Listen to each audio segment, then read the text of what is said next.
Good afternoon. Thank you all for coming. My name is Janet Stover, and I'm the President and CEO of the Illinois Association of Rehabilitation Facilities. And IARF is proud to be a part of the CARE campaign, a collaboration of direct service workers, parents and families, community-based providers, and a number of trade organizations and unions that support them. That includes IARF, the ARC of Illinois, the Center for DD Advocacy and Community Supports, AFSCME Council 31, and the Institute for Policy for People with Disabilities. Direct support workers, over 31,000 men and women supporting individuals with intellectual and developmental disabilities in community programs, are the backbone of the community system. They support people with behavior challenges, with complex medical conditions. They carry out individual support plans, dispense medication, and accompany individuals along their path to achieving their goals. Direct support workers do their jobs within a highly regulated environment and are expected to make thoughtful decisions every day about the support that is being provided. They are the linchpin of person-centered services and supports, and yet their average starting wage is $9.35 an hour. The CARE campaign's goal is to increase the average hourly wages paid to direct support workers over the next 3 years to a starting wage of $13 per hour, so they earn wages on par with support workers in other state-funded programs doing substantially the same work. According to reports from the U.S. Department of Labor, DSP jobs are in high demand and will remain so to support the aging of the general population. But in Illinois, they are in even greater demand as we rebalance our system from institutions to community care, implement consent decrees, and increase reliance on community providers' services and supports. We thank you for being here today and for your interest in the CARE campaign. The campaign has come together to once again raise the issue of direct support wages. The coalition, in fact, any person who knows the job DSPs do and the difference they make, considers having a poverty workforce an insult to the integrity and dignity of those workers. We are fortunate to have two individuals with us today who understand the unacceptable situation of wages that are too low for the important work that is done by direct support workers. They are the sponsors of our legislation to hopefully accomplish our goal.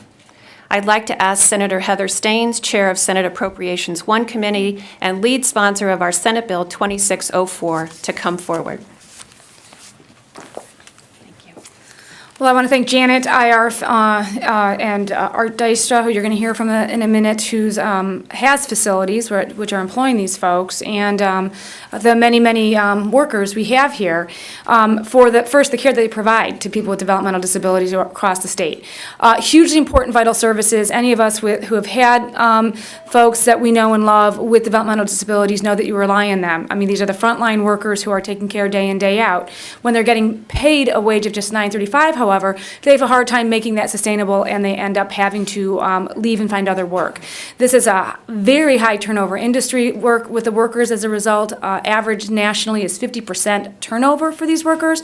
That creates huge problems, and it's very much against what we as a state are trying to do from a public policy viewpoint, and that is keep people in the community and home care providers. And if we are not actually building up the capacity of these providers, we can't do that. We have huge waiting lists of people with developmental disabilities waiting to get services from the state. We don't have the community capacity to be caring for them. We haven't done a rate increase since 2007 for these providers. It's overdue. Been having conversations with the governor's office and folks in the administration, and really look forward to trying to, at least over time and quickly over time, but I understand that we may take a while to get this up to a living wage. So this is going to be a top priority for me this session. Appreciate your interest in this, and really appreciate what the workers are doing for folks with developmental disabilities and providing the kind of loving care that they so well deserve with wages that really are not keeping your own home care able to survive what you need. So thank you very much for your service. Thank you, Senator Staines. And we also have with us Representative Robin Gable, Vice Chair of the House Appropriation Human Services Committee and Chair of the House Human Services Committee and lead sponsor of our House Bill 3698. Representative? Thank you. Thanks, Janet. Good morning. So it is really my honor to work with the CARE campaign. To me, we all understand that the way that we can grow our economy, the way that we can come out of our really bad fiscal situation is really to create a thriving middle class. And one of the ways to do that is to really at least give people a livable wage. When we put money into the pockets of low-income workers, that money goes right into the economy, and the economy starts to grow. So I also want to echo the senator's comments. These are folks that work very hard. Their job is not easy, and they need to be paid what they deserve to be paid. So I am thrilled to be able to carry this bill and to move this issue forward. Thank you. I understand that both of them have commitments, and I just want to say on behalf of the coalition how much we appreciate the brave support that you've given us and the passion that you will bring to our effort. As I said, the foundation of supporting people with disabilities in the community is the direct support worker, the men and women who stand beside these individuals to assist them to be successful in their community and in their lives. It's a job that requires tremendous skill, dedication, and perseverance. It's a job that pays great dividends, personal dividends such as friendship, accomplishment, and fulfillment. But it is also a job that pays far too little in terms of a living wage for the responsibilities that are placed on those who do it.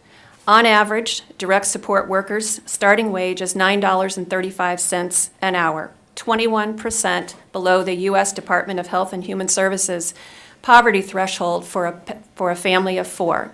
Many qualify for public assistance. To understand what that means to someone who does the job, I'd like to introduce Teresa Wilson, a DSP from Milestones in Rockford.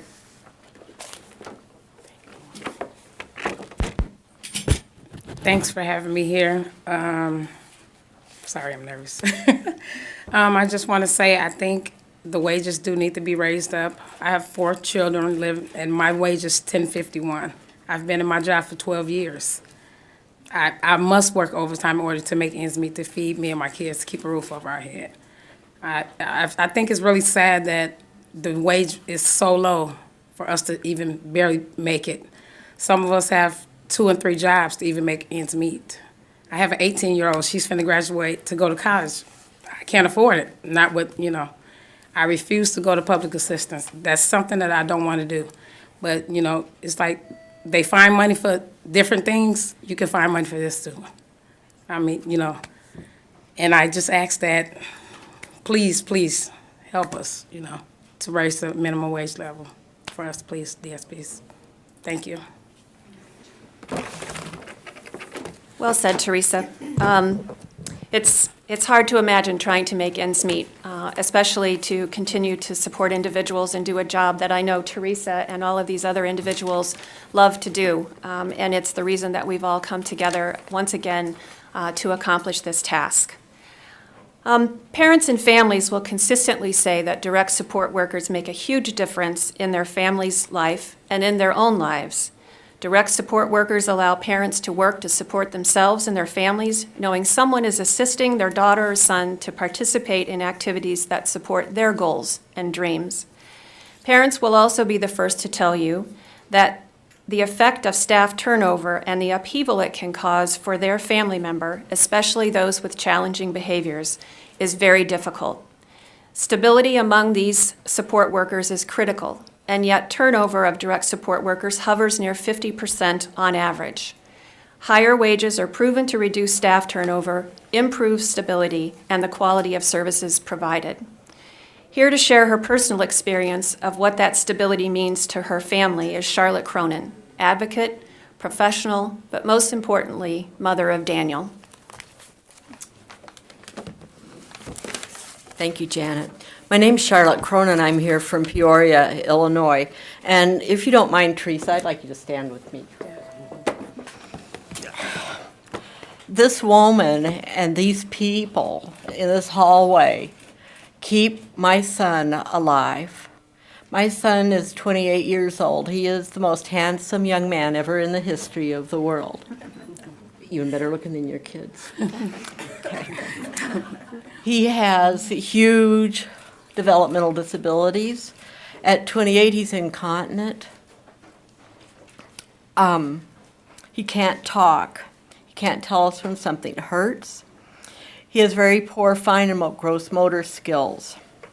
He has huge behavioral challenges. When he is upset, his arms stretch not from this wall to that wall, but from this wall to that wall. Daniel's life in the community is a success. He is happy, unbelievably happy. His behavioral challenges are tenuously under control, but his happiness hangs on the thread based on the care of his direct support workers, all of you guys. Okay. His direct support workers must be able to divine what he needs and what he wants. They must know when to say yes, and they must know when to say no. They must change his very gross, and I'm telling you gross here, incontinent supplies. Bathe him, change his clothes, make his meals, give him hugs, teach him to do what he can do, and tell him no when they need to say no. It's an intricate dance, and they do it. For Daniel, they are his first responders, his EMTs. They are the glue that keeps his life together. In return, they are paid such low wages that it begs the imagination. We ask them to live lives on such an undefined edge that a mere flat tire can wreak personal financial havoc. They deserve better. They deserve much, much better. We should be ashamed. They and we and Daniel need your help. Thank you.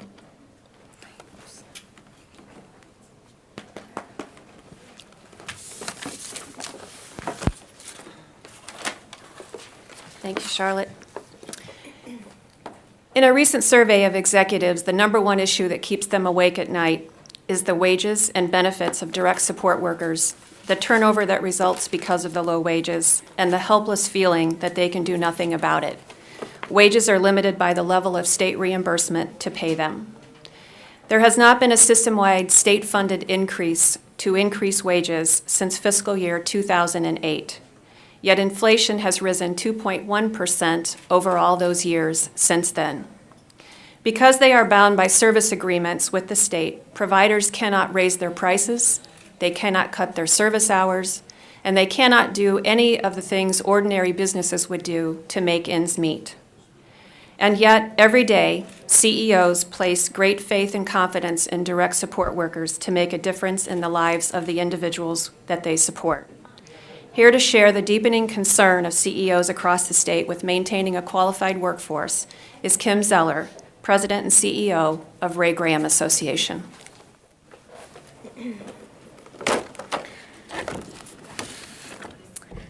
Good afternoon. As Janet said, my name is Kim Zeller, and it's my honor to be here today as President and CEO for Ray Graham Association. It's particularly fantastic because we have some of our direct support staff here from Ray Graham today, and you know, just hearing Teresa speak about her experiences, that's not just the experience that she has, that's the experience of every single direct support worker around this state. Among other things that keep me up at night, Janet, as you mentioned, there are many: wages, being able to find qualified staff to recruit and retain when you're competing with, you know, let's face it, fast food restaurants, the hotel industry, whatever it might be, extremely challenging. Added to that list now is that if the state increases the statewide minimum wage, which is a valiant issue, it's an important issue, there's nothing, absolutely nothing in our structure today that would automatically influence a raise in our rate so that we could pass on or be able to pay our employees who would deserve to be making that wage. Our employees, as Janet said, the statewide average is $9.35 an hour. So where in the world would that money come from? I have no idea. That keeps me up at night. Something that I want to also just make sure that you all understand is that the work that these staff do is among the most important and invaluable work anywhere that I believe. And the number one issue that drives quality of services in our state, I believe, is the payment issue. You hear from moms, you hear from DSPs. It's really time that we make this change, and we do it now. There's always money for other things except for us. And that's really why we're here today. We can disagree on so many things sometimes, but this one issue has all brought us here to Springfield on this snowy day to try to influence some change and make sure that people get the wages that they are really, that they really deserve and that they're owed. So thank you. Thanks, Kim. As you can see, the issue of raising direct support wages is personal. It's personal to the individuals and families who depend on these workers. It's personal to the CEOs who must employ these workers. And it's most personal to the more than 31,000 workers like Teresa and the others here and the others across the state who don't earn enough to support their own families. Nearly half of that workforce has already signed postcards that we will be delivering to the governor as soon as the press conference is over. The postcards ask the governor to include a wage increase in his FY15 budget in hopes of helping us accomplish our goal of this 3-year adjustment up to $13 an hour as the average starting wage. We invite any of you from the media who would like to join us in that presentation to follow along with us after the press conference. We appreciate you being here today, and all of the speakers or others are here and available to answer questions. Move in, come on. Let me check here.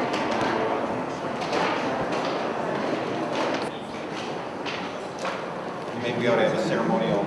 Governor Quinn really appreciates everything that direct service professionals do. What you do makes it possible for 23,000 or more people to live in the community. We can't stress how important that is. He's also very much aware of this effort that you've been putting forth, and it's coming to fruition today by your dropping these off in the office. He's a big fan of grassroots efforts, and he really is really pleased to see the success of this grassroots effort. So we thank you for bringing these to Governor Quinn today. I'm going to personally make sure that he sees all these when he arrives a little bit later today. Right on his desk. We will. And so thank you very much for coming, and I'll accept those now. Let me just say that on behalf of over 31,000 employees who are affected by this, we very much appreciate your being here. We appreciate the consideration that Governor Quinn will give to this initiative, especially in his budget. So thanks so much. Stay tuned. We will. We appreciate it. Thanks very much. Thank you. Thank you. Yeah, probably right here, and then I'll have staff will come out and get them. Good to see you, Don.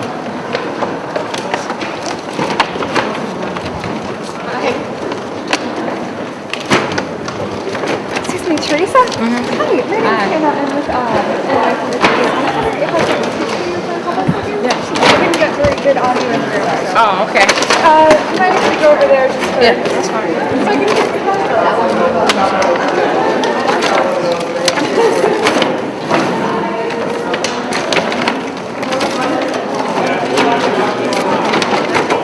Label forward. Yeah, put those labels right at us. That's good TV. I'm not gonna mess you up with a flash. I got to get somebody to help me with this.